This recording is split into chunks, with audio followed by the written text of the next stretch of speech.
give you some enemies of the Palestinians that you will take down? In the first series of The Lobby, Al Jazeera's investigative unit exposed the role of pro-Israel operatives in Britain. The headlines at 11 o'clock. Israel's ambassador to the UK has apologised after a senior diplomat was caught on camera saying he wanted to take down the Foreign Office Minister, Sir Alan Duncan. Sir Alan Duncan, who's a strong critic of Jewish settlements. An undercover reporter for Al Jazeera doing an investigation into Britain's relationship with Israel. This investigation exposes a covert Israeli campaign to influence British policy. The investigation led to the resignation of Shai Massot, a senior political officer at the Israeli embassy. Mr. Massot is also heard describing the Foreign Secretary Boris Johnson as an idiot. The diplomat in question no longer seems to be a functionary of the embassy in London. And so whatever he may exactly have been doing here, his cover can be said to have been well and truly blown. At the same time, Al Jazeera had been running a second undercover operation. Some of our reporters' covert filming was included in the first series of The Lobby. His identity became known. Tony had spent 5 months inside the pro-Israel lobby in the United States. He'd impressed colleagues with his understanding of the Middle East. You have the resourcefulness and the depth, to sort of think strategically about this, whereas most people aren't able to do that. A prominent Jewish online magazine described Tony as the perfect gentleman who became one of the town's best-liked Zionist activists. You did amazing work here. The guys don't stop talking about you. They still talk about you. Tony threw elaborate parties, and apparently anyone interested in telling a story about sinister Israeli influence in America's capital couldn't have asked for a better guest list.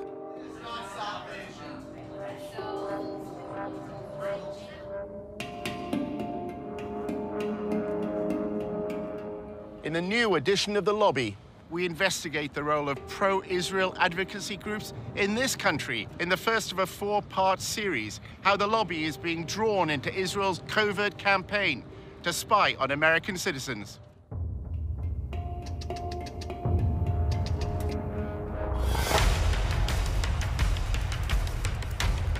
Using an undercover reporter, Al Jazeera's investigative unit infiltrates one of the most powerful lobbies in the world. Getting $38 billion in security aid to Israel matters, which is what AIPAC is doing. We examine how the lobby, led by AIPAC, the American Israel Public Affairs Committee, has secured unwavering support in Congress. Congressmen don't do anything unless you pressure them. And the only way to do that is with money. What the lobby is all about is to make sure that Israel gets special treatment from the United States forever. But after occupying Palestinian lands for half a century, the pro-Israel lobby is facing a new challenge. We called for a full boycott of Israel, divesting from it, and eventually imposing sanctions on it to achieve UN-stipulated rights of the Palestinian people. A movement to boycott, divest, and impose sanctions on Israel, BDS, was formed on American campuses. Seems to be achieving its goals, threatens future American support for Israel. We believe in justice for all people. So that means the occupation has to end. Israel's Ministry of Strategic Affairs responded with a covert operation to defeat BDS. אתה צריך לעשות את זה עם הרבה מאוד עמימות. זה לא גוף צבאי היררכי שאם הרגנו את X, אז כל הגוף מתחתיו לא פועל. So the Israeli government leverages Jewish organizations in the diaspora. Absolutely. It's a psychological campaign involving spying and smears. You discredit the messenger as a way of discrediting the message. Just stay on message. And what is that message? BDS is a hate movement. While our reporter monitored pro-Israel groups, he was asked to go undercover for the lobby. You're going into enemy territory. It's not for everybody.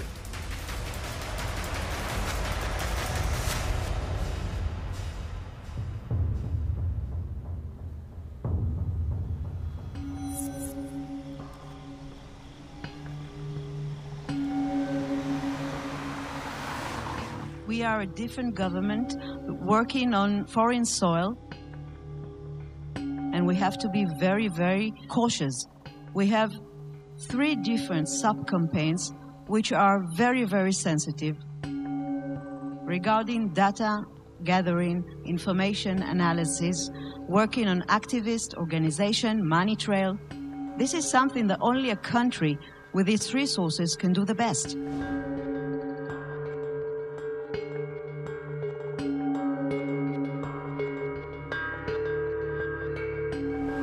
If we want to win, we have to change our ways. We have to think differently. And this is waging a holistic campaign against the other side. Take him out of his comfort zone. Make him be on the defensive. Israel is involved in a secretive influence campaign whose aim is to discredit its challengers in the West. In the Air Force, when you want to win, you have to have aerial superiority. If you want to win a campaign, you must have information superiority. And this is exactly the added value Israel capabilities, technological and otherwise, we can bring to the game, and we are working on that very hard. In the United States, the lobby is working with Israel to spy on American citizens. We're giving them data. For example, one day, Sima's deputy sending me a photo, just a photo in WhatsApp. It's written, boycott Israel on a billboard.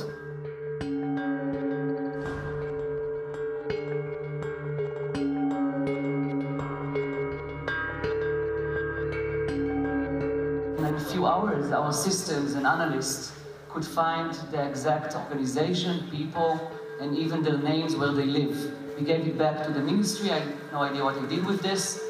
But in fact, 3 days later, there were no billboards. We use all sorts of technology. We use corporate-level, enterprise-grade social media intelligence software. Almost all of this happens on social media, so we have custom algorithms and formulae that acquire the stuff immediately.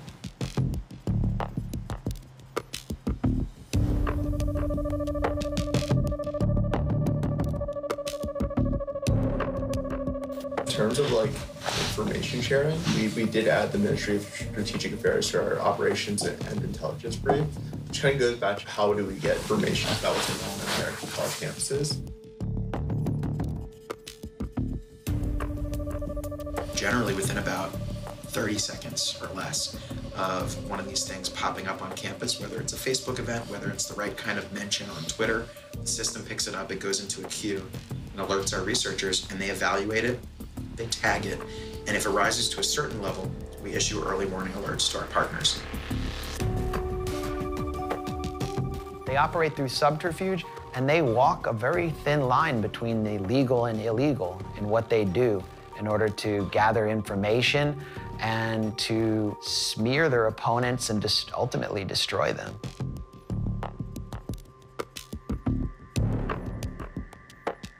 In order to understand how the pro-Israel lobby operates, you have to literally be a fly on the wall. If you can't obtain information publicly, you should try to get into the room through other means. Our undercover reporter, Tony, is British and Jewish and had recently graduated from the University of Oxford. He wrote articles and presented himself as a strong supporter of Israel. In Washington, he attended a course on the Israel-Palestine conflict. I'm from the UK, and I'm just taking a course at Georgetown here over the summer. He networked in the social circles of the pro-Israel lobby. Hi, I'm Rona. I'm Tony. Nice to meet you. Good to see you. I'm good. Good to see you. Hey. After building his profile, Tony was accepted on a training course in pro-Israel advocacy. Welcome to Fuel for Truth DC's second boot camp. Congratulations, everyone, to being accepted. What we're going to do right now is just kind of like introduce ourselves.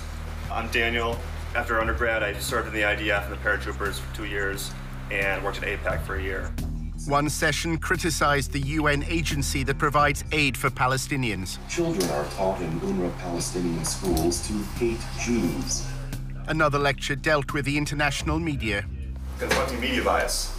During the last war, a lot of times videos are circulating of bombed areas or victims, and a lot of it's from Syria, from Iraq 10 years ago, all this stuff. In role-play workshops, they were instructed how to respond to criticism of Israel. Can I have a volunteer? The part-time walls cutting off Palestine. Boycott Israel. Divest from Israel. Sanction companies that do business with Israel. it's kind of odd to call it a wall, given that like 90% of it is a fence. This is a photo. I see a wall. Why can't Israel do more to help, Tony? Our undercover reporter played the role of pro-Israel advocate. Israel's doing a lot to help the Palestinians. I say actually Israel is doing all the best that they can, but it's a tough situation. The businesses in Gaza can't freely send their trucks into Israel to sell their goods. I think you'll find that that's actually a misconception. They do allow their trucks, and what they don't allow is dangerous material. Okay, stop. After the course, Tony was accepted as a volunteer at a pro-Israel communications group called the Israel Project.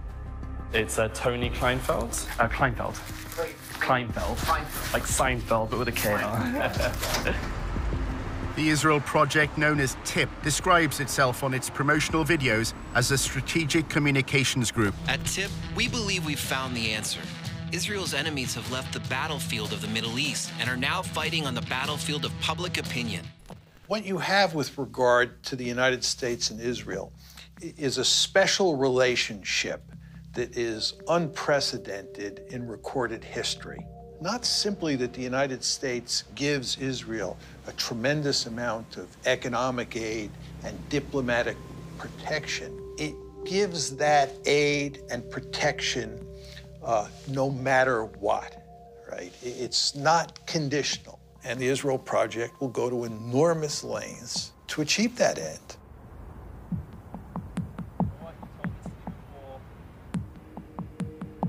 During his placement as a volunteer, Tony took notes on what he saw and heard in TIP's offices. He worked in what they called the war room, where media and communications are monitored.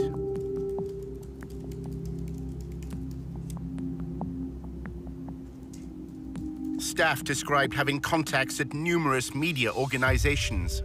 Their primary means of influence is by forging friendships with reporters.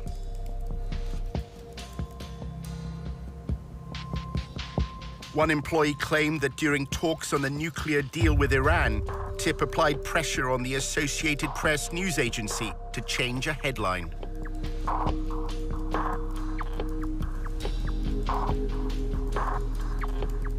Tony read the Israel Project's annual report, which described TIP's mission as building an echo chamber for pro-Israel information. That means using the media to amplify and repeat TIP's messages, as well as what the report describes as neutralizing undesired narratives. Tony saw one document which claimed that the echo chamber was within their grasp.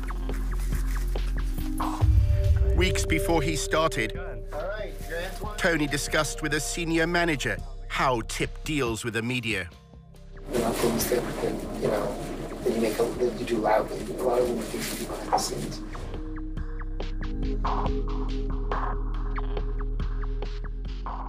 You can get a lot more done by making questions get asked by journalists. And if you create it from multiple directions at the same time through multiple journalists, then you create a kind of sense of crisis. We develop relationships, a lot of alcohol, to get them to trust us. The basically messages on the following BDS means essentially a kind of a hate group targeting Israel. They're anti-peace. We try not to even use the term just because it builds their brand. We just refer to boycotters.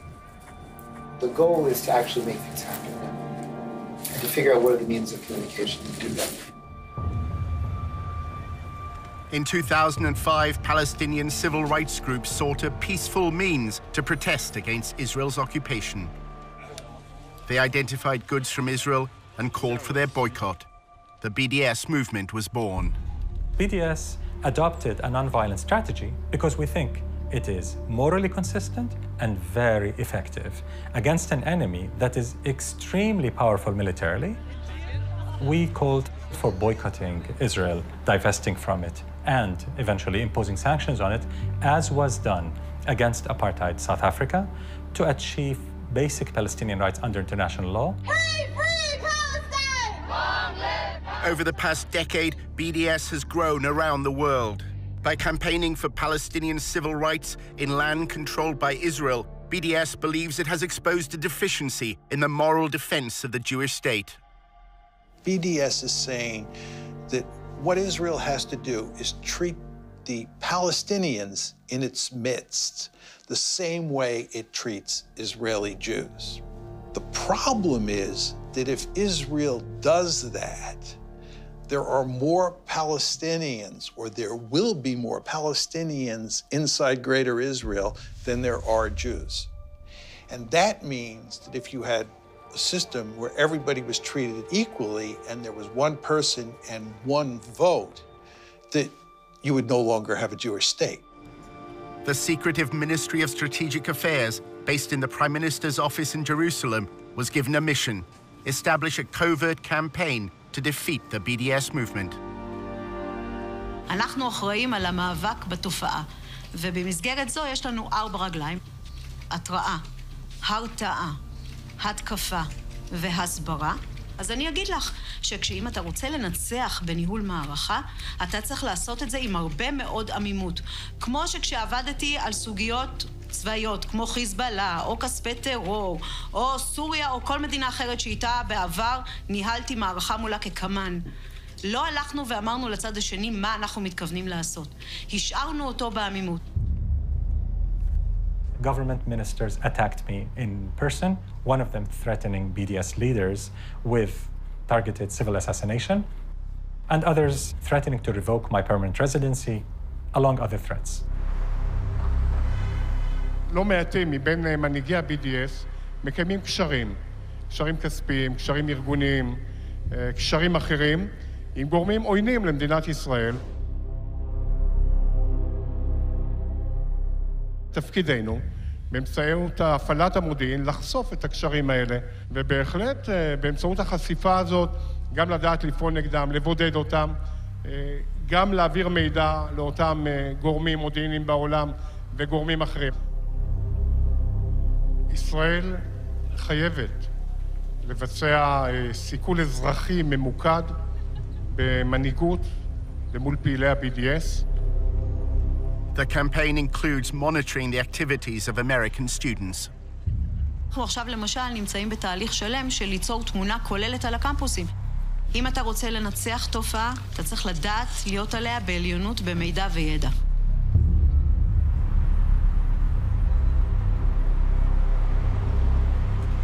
Our investigation into the role of the Israeli state at US campuses led Tony to an employee at the embassy in Washington. She's American, and her job is to analyze BDS activity for the Israeli government. So, nobody really knows what we're doing, but mainly it's been a lot of, research, monitoring BDS things and reporting it back to the Ministry of Foreign Affairs and, making sure everyone knows what's going on.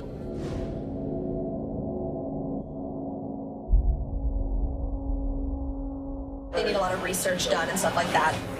When they talk about it in Knesset, usually I've contributed to what the background information is. I'm not going to campuses. It's more about connecting organizations and I guess campuses and providing resources and strategy if students need it. Is the Israeli embassy trying to leverage faculty? Yeah. We're working with several faculty advocacy groups that kind of train faculty, so we're helping them a little bit with funding, connections, bringing them to speak, having them speak to diplomats and people in the MFA that need this information. So I kind of want to be that resource to show students we appreciate what you're doing, we see what you're doing. Here's some information if you need anything at all. We can connect you, just kind of be that person there for you. Julia was president of the pro-Israel group at Davis, which is part of the University of California. Davis began as a center for agricultural studies, and its students are known as Aggies. I came to UC Davis, which had a reputation of being a really pro-Israel. Now it's the top 5 most anti-Israel schools in the U.S. Why is that? Because of everything that happened in the last few years. It was just particularly bad. And there's a huge Muslim population in Sacramento, which is right next to Davis. The growing support for the BDS movement in Davis and the lobby's response to it is part of a narrative that's unfolding across America's campuses. Students for Justice in Palestine, or SJP, brought a divestment motion before the Student Senate.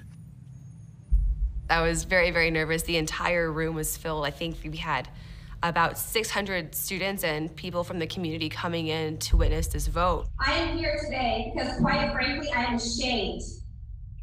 I am ashamed of my university for supporting apartheid genocide of my people in Palestine. I ended the speech with something along the lines of being on the right side of history and for the university to end its unethical ties with these corporations who were doing brutal things to Palestinians. We knew they were gonna win because our entire student senate was all pro-BDS and like they ran for that purpose and won for that purpose, and we've been pushed out of student government for months. Good evening.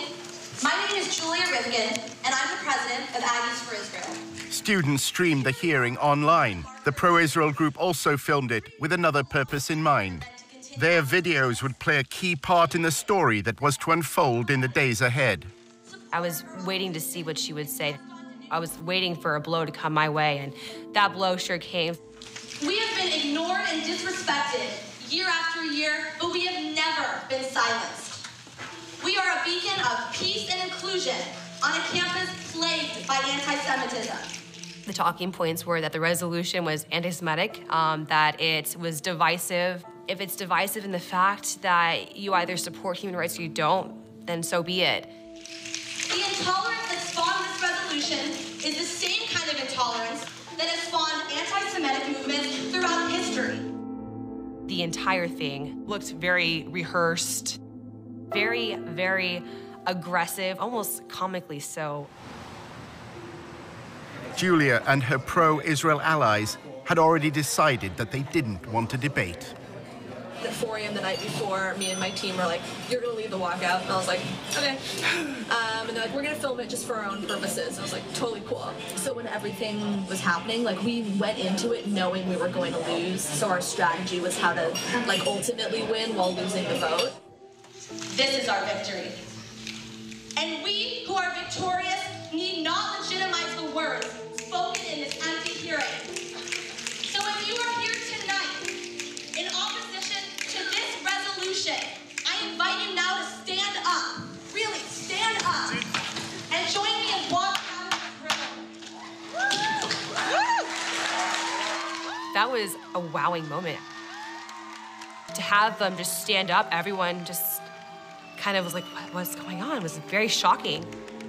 As they were leaving, it was just a very big rush of relief to not have that tension, those bad vibes in the room. And so we started cheering, actually, and it was a great moment. If you're standing in the back, it looks like some seats have opened up.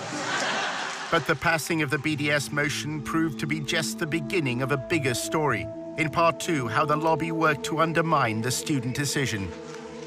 Those swastikas, who did them? We don't even know.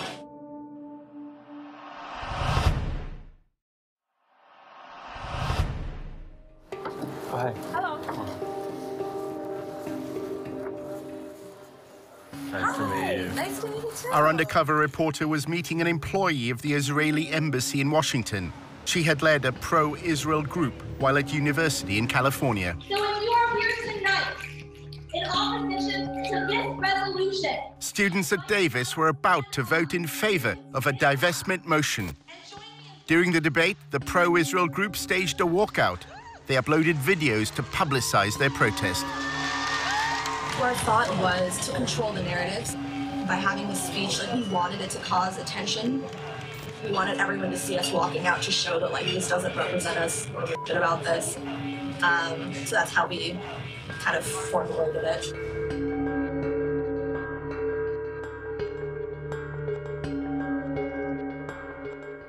That day, all of us released like 50 op-eds in major news sources so that when people made a hashtag and like a whole thing trending, so when people opened their Facebooks, it wouldn't be them celebrating their victory, it'd be us sharing our stories. Once it blew up, then random people, like the Huffington Post contacted me and was like, do you have anything to say? And I was like, conveniently, I wrote an op-ed 2 weeks ago just in case.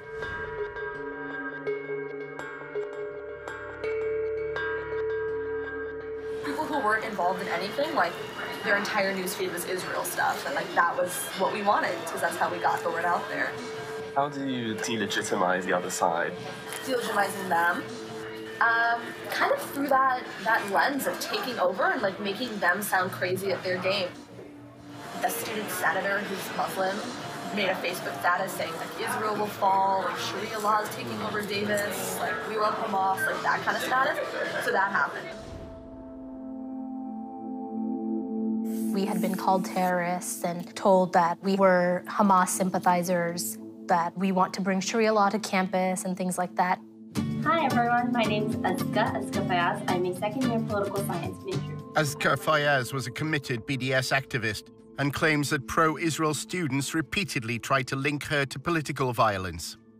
They just came up to me and said, "You're a terrorist. Are you a terrorist? You're going to bring, terrorism to the student government," and things of that nature. And vote smart. I know her. It was ironic. She was directly making a joke of that.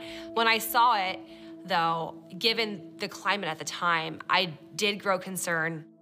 People who were involved, they were like, "Hey, there's actually a lot of negative postings on social media. They're sharing your picture and the cover photo with your caption. It's turning really ugly." That caption was reposted and retweeted over and over and over again. I knew that something big was sort of going to happen. Pro-Israel students were taunted by pro-Hamas students after an anti-Israel vote passed on campus. Listen and watch.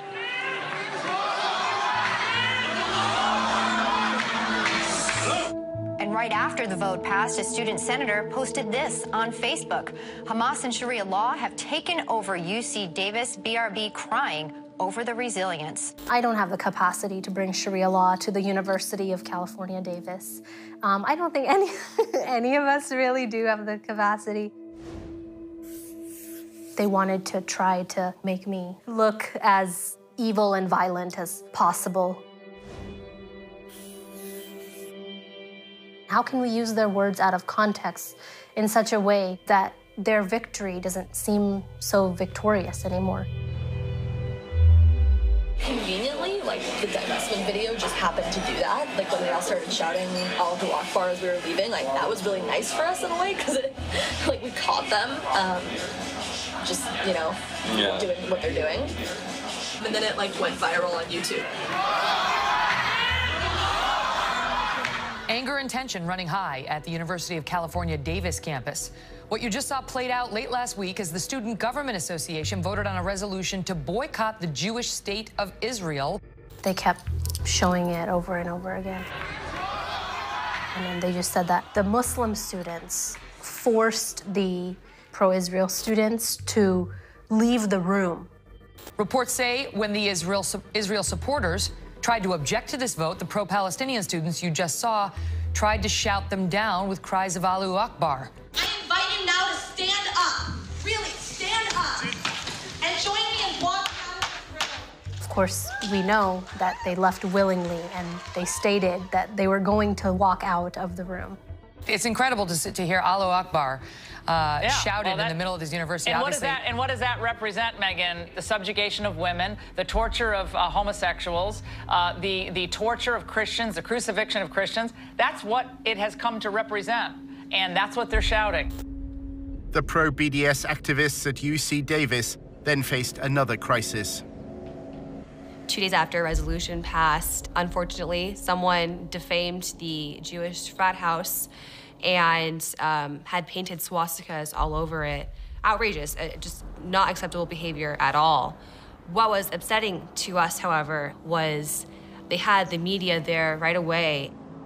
Disturbing discovery for a UC Davis student. Jewish students found swastikas painted on their fraternity house in Davis. These swastikas were discovered that morning, and around 10 a.m., my best guess, and I believe the news media were there by 11. Pro-Israel students say they feared recent events would lead to this. This week has been sort of a bad week to be Jewish on campus. After years of heated meetings, a student body passed a resolution Thursday urging UC Davis to end any affiliation with companies that support Israel. So this is not out of the blue. We're pretty sure this is directly related. Who were they finger pointing at but us? Us who were still on this high of finally getting this resolution passed, still in high spirits, just crushed us. Roseanne Barr tweeted, all the Jews should leave Davis and the rest of the school should be nuked. It was a crazy time. A general flooding of Islamophobia by the media. And I was dealing with like news outlets and media, and it was like the day after there was some swastikas on campus, and it was like it all blew up and became a full-time job. Those swastikas, like who did them? We don't even know. I think it's just some like random like white supremacist type people who just came, did it, and left. We don't think it was students.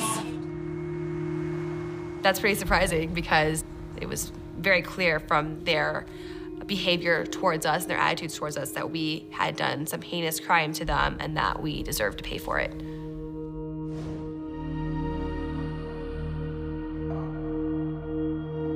Students who were part of the divestment movement painted swastikas on the fraternity. That's what she was hinting at. That's what she was trying to imply. Why would we act against our interests and do that at a moment when we were, I guess, victorious? The fact that it was just so quickly tossed onto us as those who had done this, it was damaging. It was hugely damaging. That was kind of our strategy. A lot of it was media-based, which is like kind of my interest in media. And I would say that's like 99% of what it means to be successful. That happened. Then there was another swastika. It was just like every day something new was happening, and I had to... It was weird because they won. Yeah. So you'd think if they would win, why would they do that? Exactly. Yeah, it's interesting. So, well, that was kind of our whole strategy, is we knew they were going to win. Were you in touch with the embassy, or were you in touch with like any groups? Pretty much all of the groups. Not the embassy, I guess our consulate. As well as the Israeli consulate in San Francisco, Julia's anti-BDS campaign had the guidance of several pro-Israel lobby groups. Stand With Us helped us a little bit in terms of actual research on the speech. They gave us some like legal research type stuff. I'm always biased and want to work with AIPAC, so they kind of helped for like moral support. And David Project helped us a little bit. It was more help like gaining contacts in like the media world. I guess we needed money to pay for somebody to film the speech. Like we had a Davis Faculty for Israel group, and like they were hugely helpful to us. They would, you know, because some of them were retired lawyers, so they'd write legal documents for us. They knew the administration, they were tenured, they had pull. Despite the passing of the BDS motion, the governors of the university known as regents are under no obligation to abide by the students' vote. As for that resolution to boycott Israel, well, UC Regents issued a statement saying they will not even entertain the idea. After looking back on everything, I feel a little creepy because of what happened after the vote. People that were affiliated with the group just were smeared and had to deal with these very personal crises of the world calling us terrorists and the world thinking that we were this spiteful hate group. It's pretty unequivocal how organized they were, how brutal and ruthless that narrative was, and how it affected us in the end. Back in Washington, our undercover reporter was attending the annual conference of the Israeli-American Council.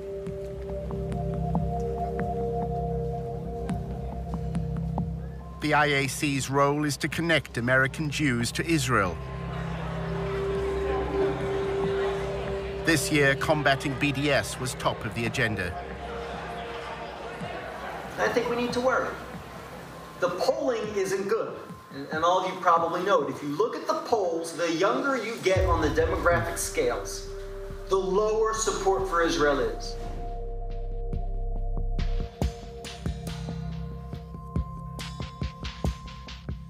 It seems to be achieving its goals, and I think it threatens future American support for Israel. Younger people are leaving college less sympathetic to Israel than when they entered. The lobby hope that a new partnership with Israel's Ministry of Strategic Affairs will become a game changer in the fight against BDS. For years, we are trying to defeat the BDS and the delegitimization movement. We are all on the defensive, and I think we should move to the offensive.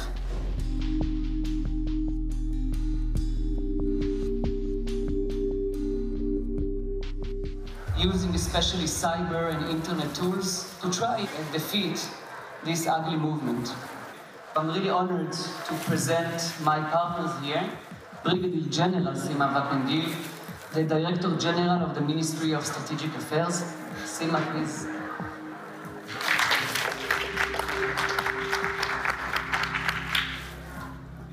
The fact that the Israeli government decided to be a key player means a lot, because we can bring themes that usually are not existing in NGOs or civilian entities that are now enrolled in this theme.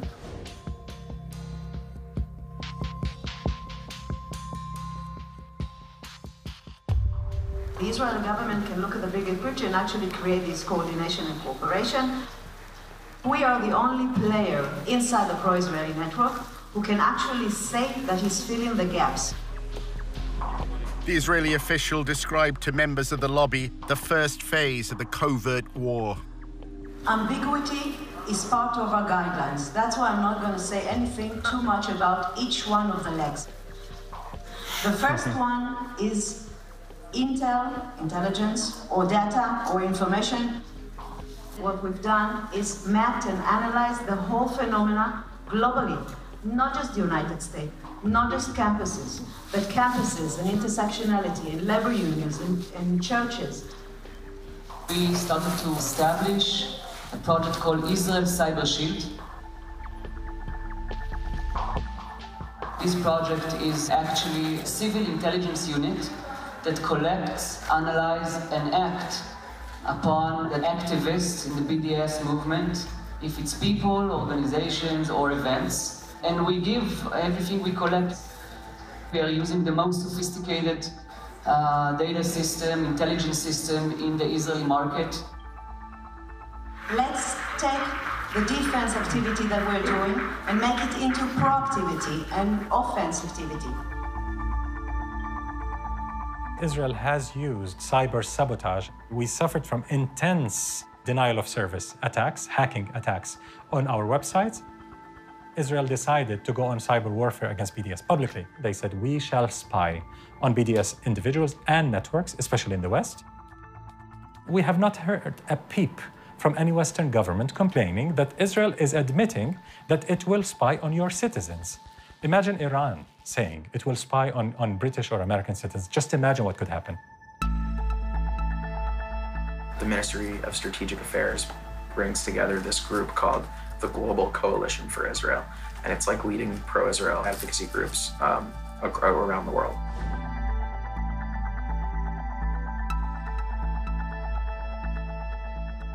My view and the view of Israel's Ministry of Strategic Affairs, which we coordinate with sometimes, we communicate with sometimes, is like Europe is lost and it's basically over. And like they're turning a lot of attention now to the US because they feel we're on your path.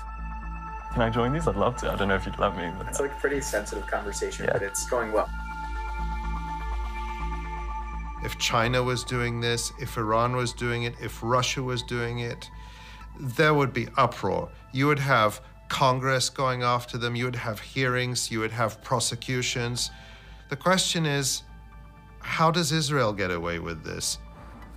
It's modeled on General Stanley McChrystal's counterinsurgency strategy in Iraq. We've copied a lot from that strategy that has been working really well for us, actually. And one of the pieces is this operations and intelligence brief. We're using social media intelligence, a tool called Radian 6. We're phasing that out over the next year, and we're bringing on more sophisticated technology that was developed in Israel. An American should not be spied on by a foreign government that is able to access all this information and possibly undermine their ability to exercise their democratic rights in this country. So we're not dealing with amateurs. This is not an amateur work. We're dealing with a government that have a ministry at a ministerial level engaged in the systematic targeting of activists outside of its sovereign borders. The only way it's going to stop is if somebody in the government points out this is illegal and we're not going to tolerate it. And if we do tolerate it, other countries are going to do it as well. There's a company called Census, S-E-N-S-U-S. It's like very pricey though, We had to raise like hundreds of thousands of dollars just for it. It's going to increase our discovery rate. We're discovering just about everything we need. It's also going to bring new sources online that we weren't able to access in an automated fashion, like message boards. And we have ways to crawl message boards right now and to monitor them, but it's like disconnected from the event and activity discovery mechanism, so that we want that system to be all integrated. So we just signed the contract yesterday for them to start that work. They actually already started it. Good friends in Israel that are helping us with that. You would think that since the United States has this special relationship with Israel and gives it so much largesse and protects it diplomatically at every turn and gives this assistance unconditionally, that the Israelis would do less spying here than other countries do. But on the contrary, what we see is that the Israelis are probably at the top of the list when it comes to foreign countries spying inside the United States. Our investigation into Israel's covert war against BDS led Tony back to Julia Rifkind. She's American, and her full-time job at the Israeli embassy is monitoring BDS. She summed up a typical day at the office. Gathering intel, reporting back to Israel. That's a lot of what I do. Is report back to the Ministry of Foreign Affairs, Ministry of Strategic Affairs, and make sure they have the right information. It's in Knesset of what's going on here. So that's why I do a lot of reporting. I talk to people from tons of organizations, just try to get the information that I could to report back and kind of just talk through some of the issues with those people, see what their plan was, tell them maybe some ideas we've had, give them our support. Behind the scenes way. Wow, it just looks like the state of Israel is employing little spies, and you can't take a breath without Israel hearing about it. Julia spoke about her former days as a student. While at UC Davis, she was also an activist with AIPAC. The training she received from the most powerful arm of the pro-Israel lobby left its mark. I can immediately tell when meeting with somebody where they were trying to be. The way that I talk about stuff, obviously I'm an AIPAC training camp, activist, the way they call it. So I can tell when somebody's on Stand With Us or David Project or ICC or Hospital, Camera, ZOA, I kind of tell. She's been trained really well. She follows the commands that she has been given by these Israeli organizations, and she follows it really well. I pretty much, all of my friends work at AIPAC, all of them. So whenever we have events at the embassy, and there's oh, we should invite AIPAC people, it's a joke that obviously I'm gonna be the one to write all the emails down. So whenever they're we have to submit names of lists for events, mine's 15 names and 14 of them are AIPAC. AIPAC encourages the students it trains to conceal any affiliation. When you're lobbying on behalf of AIPAC, you don't say AIPAC. You say I'm a pro-Israel student from UC Davis. And when you're meeting with students on campus, I would never say I am the AIPAC campus rep. I say my name's Julian, I'm a pro-Israel student. You don't need the title, you don't need the organization. AIPAC's involvement in student council elections is also kept secret. AIPAC attracts the more political students who are more interested in lobbying. We had campaigns and stuff like that. We dealt with student elections, very behind the scenes. They actually were found to have put cameras in the rooms where there were meetings going on. I liked meeting outside where there are no rooms and there are no possible cameras under the chairs or wherever they may have put them. I have several weird Facebooks. I have my fake Facebook that I follow all the SJP accounts. I have some fake name. My name is Jay Bernard or something. So it just sounds like an old white guy, which is the plan. I joined all these groups. A lot of people haven't added me. I mainly just wanted to see on the newsfeed what kind of articles they were sharing, just to kind of see what their internal dialogue was. Every single event that I put on, you would have these pro-Israel groups coming out before our guests even got there with their cameras, videotaping. Julia has no contact with her handlers in Israel. She writes her intelligence briefs and awaits their instructions. I write a report that I give to my boss, who translates it. It's really weird. We don't like talk to them on the phone or like email or whatever. There's like a special like server that's like really secure that I don't have access to because I'm an American. You have to have like clearance to access the server. It's called cables. It's not even necessarily in Hebrew. It's like literally cables. I've seen it. It looks really bizarre. So I write reports that my boss translates into the cables and sends them, and then they'll send something back, and he'll translate it and tell me what I need to do. If she believes it's spying on activists to suppress a free speech movement, then, you know, peace be to her. And I hope she feels good sleeping at night being on that side of things. We're a group of student activists advocating for Palestinian human rights. And to think that we're so upsetting and threatening to a state is pretty awe-striking to me. Creepy, but also, I guess, makes me more proud of the work I did. It's nice kind of seeing what they're talking about. What do they say? They don't talk about like our side at all, which is disappointing. So it'd be like nice to do the drama, but it's mainly them sharing their like videos, their like AJ Plus videos on Al Jazeera. What do you think about Al Jazeera? It sucks because they have a lot of interesting like liberal videos, which I'm like, wow, like that's amazing to hear about that human rights issue, and hear about that like sexism situation or whatever, and they'll show like why Israel is an apartheid state, and you're like, ooh, like not anymore. So that's what's annoying is that it gets, you know, tied to all those causes. It's hard to be liberal.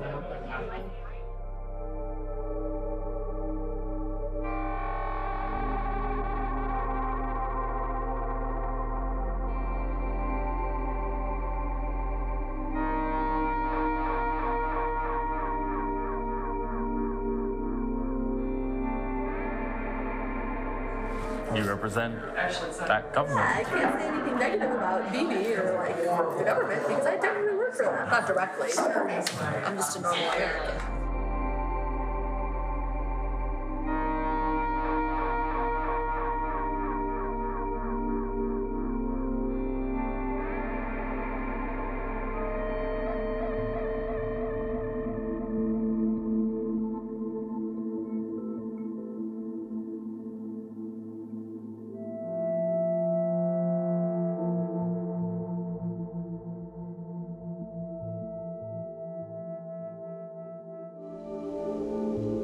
In episode 2, Tony discovers how the lobby raises funds for congressmen. Basically, they hand him an envelope with 20 credit card numbers. For all the legal reasons, it's just people pool their money. Handing over $250,000. That buys a lawmaker. And how a row over anti-Semitism swept through the University of Tennessee. You have to show that they're racist hate groups and to consistently portray them that way.